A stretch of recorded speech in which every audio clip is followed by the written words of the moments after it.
It is time, and it is possible for us to determine our own destiny as our forefathers had envisioned for us. A people who are ruled not by the rich, not by the powerful, but by the collective conscience of the whole population. America, a true democracy for the first time. This video outlines a 7-point plan for radical change and how we the people govern ourselves. When power is concentrated into a few positions at the top of a system, a pyramid, those who lust for power and wealth will definitely gravitate there and do all they can to obtain those high seats of power. This is why the seats of government are filled with sociopaths, habitual liars, scorpions, snakes, and hypocrites. They don't care about us. Too many politicians and lawmakers care only about their own seats of power and their own pockets. They are wolves in sheep's clothing. They fight against each other, and we get caught up and distracted in the false battle of blue against red, right against left. We don't need to take on their power wars. Too many of them do not care about us or the welfare of this country or the welfare of this world. They gladly receive perks and bonuses from big business interests even when these poison our rivers and lands, scar our skies and seas. If our representatives were really on our side, they wouldn't be in bed with any interests that poisoned our resources or abused our peoples. We, you and me, the average citizens of this most powerful country on earth, mostly feel powerless in determining how it moves forward, how it operates, what decisions it makes. This is because the system is old and broken. The goals of our forefathers for this, our motherland, was that we, the people, could determine our own destiny through vote and voice, free speech and free choice. Back in the days of George Washington and Thomas Jefferson, delegates and representatives made a lot of sense. Without fast transportation and without electronic communication technologies, we needed delegates to represent the voice of the people. Now, a quarter of a millennium later, we no longer need these middlemen and women. We have the internet, and our votes can easily be tallied directly without the need for a representative. We can, for the first time in America, have a true democracy. Little about who I am. My name is Edward Rogers. I am a pastor, a teacher, an author, a counselor, and a community leader. I lived in Nepal for 17 years, where my Nepali wife and I raised 10 homeless children to adulthood.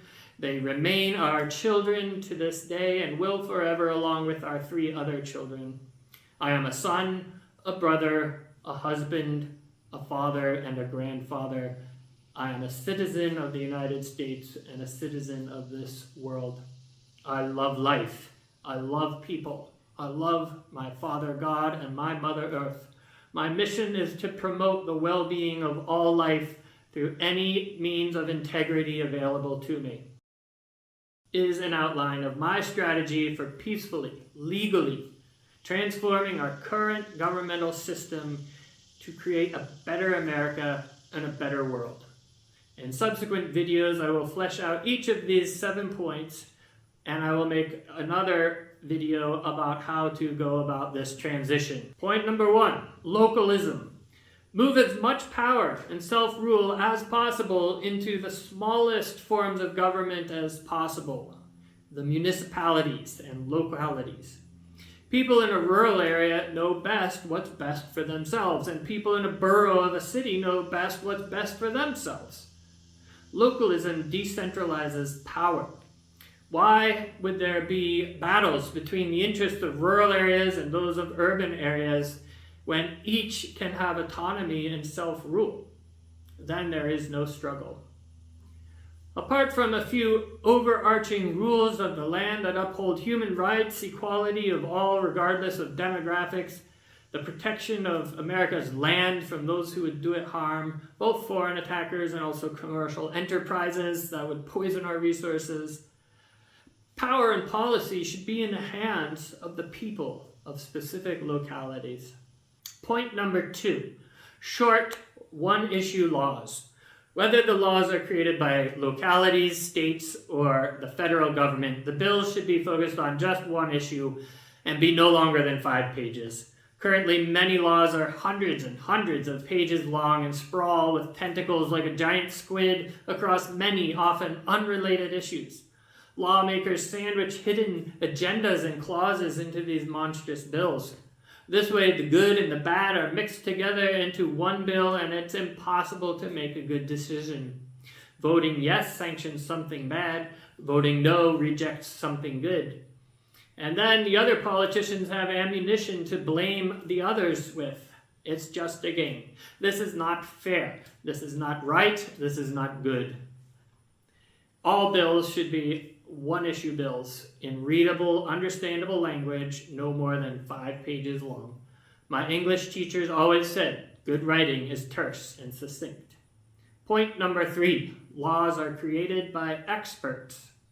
Laws are created by experts in the field of which the law pertains, with consultation from experts in any overlapping fields. For example, if a city wanted to create a law about sewage treatment, a panel of experts on sewage treatment should be called upon to write that law, with lawyers present only for the sake of creating language that does not allow for loopholes. A team of experts on social environments and structural environments and how they affect human beings should be consulted.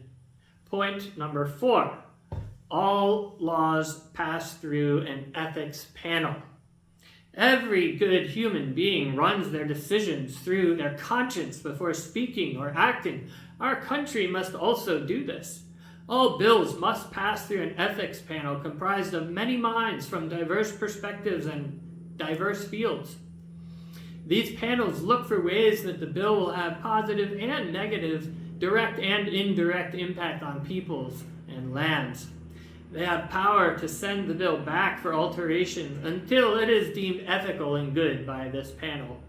Point number 5. People vote directly on bills. These single-issue, short proposed laws are voted on by people who will be subject to the new law. The bills will be posted on the internet. There will be a 1-month window and online forum for public discourse, after which the people vote yes or no to the bill. This will be true for local laws, county laws, state laws, and federal laws. Point number 6. No taxes on income. Taxes levied instead on harm done and discrepancy. People should not be taxed for working. Work is itself their service to the nation, state, locality, and others. Taxes should instead be based on harm done to society, the individual, the nation, the environment, and foreign relations. When an individual with no wealth or power steals or kills or throws trash in the neighbor's yard, they pay a consequence. Mass criminality is every day committed by corporations and CEOs and government officials without any consequences. To the extent a business, politician, or any other individual or organization does harm to society, culture, the natural environment, the physical and mental health of individuals, and the holistic functioning of all, to that extent they must pay taxes. The greatest wealth is in the hands of those who do the most harm. These taxes will be levied against not just the corporations and businesses, but also all those who choose to serve harmful organizations. CEOs and top leadership will pay as much as 100% of their income, depending on how much damage their companies do to society. Severe taxation is a merciful sentence. Mostly, this idea is designed to change the behaviors and thoughts of CEOs and politicians and how they lead their companies and the government. If they know that they can't make money if they do harm, then they will learn to do good. Point number 7. Foreign relations based on goodwill, integrity, global community building. Make as many friends as possible and work together for the well-being of the whole earth. The temptation is to believe that the way to secure safety and peace for Americans and for America is to secure as much power and resources for ourselves at the expense and competition of others. This is false. To the extent we set ourselves up as the global ruler, to that extent other nations will be dissatisfied and unhappy with America. To the extent we try to dominate over global resources, to that extent other nations will feel cheated and angry. To the extent we use cunning and deceit to obtain our wishes, to that extent we make ourselves evil and obnoxious in the sight of others. To the extent we meddle in the national affairs of other countries for our own self-interest, fomenting wars and overthrowing governments, to that extent we make ourselves the enemy. When we are seen as the enemy, the bad neighbor, the evil empire, we make ourselves the inevitable target of international animosity.